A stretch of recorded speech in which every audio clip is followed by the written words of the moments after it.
नाशिकच्या त्र्यंबकेश्वर रांगेत एक असा गड आहे जिथे इतिहास आणि अध्यात्म एकत्र येतात. तो म्हणजे अंजनेरी.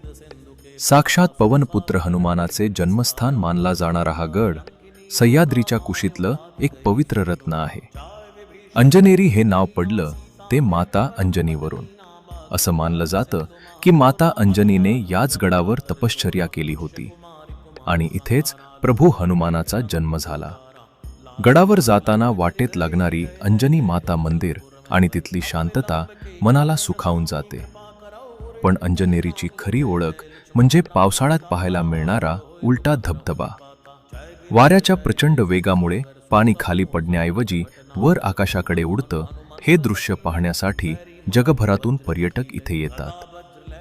निसर्गाचा हा चमत्कार थक्क करणारा आहे.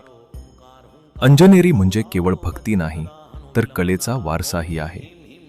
गडाच्या पायथ्याशी असलेली जैन लेणी आणि तिथलं कोरीव काम आपल्याला यादव काळातील प्रगत वास्तुकलेची आठवण करून देतं. गडाच्या पठारावर असलेल्या सीता पाऊल आणि हनुमानाचे मंदिर पर्यटकांचे मुख्य आकर्षण आहे. इतर किल्ल्यांप्रमाणे इथे मोठी तटबंदी नसली तरी या गडाची नैसर्गिक उंचीच त्याचं रक्षण करायची.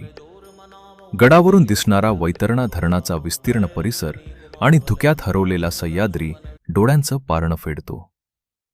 हनुमंताच्या शक्तीची आणि सह्याद्रीच्या भक्तीची साक्ष देणारा हा अंजनेरी गड प्रत्येकाने एकदा तरी अनुभवायला हवा. जर तुम्हाला ही अंजनेरीची माहिती आवडली असेल तर व्हिडिओ नक्की लाईक करा आणि कमेंटमध्ये जय बजरंगबली आणि जय शिवराय लिहायला विसरू नका.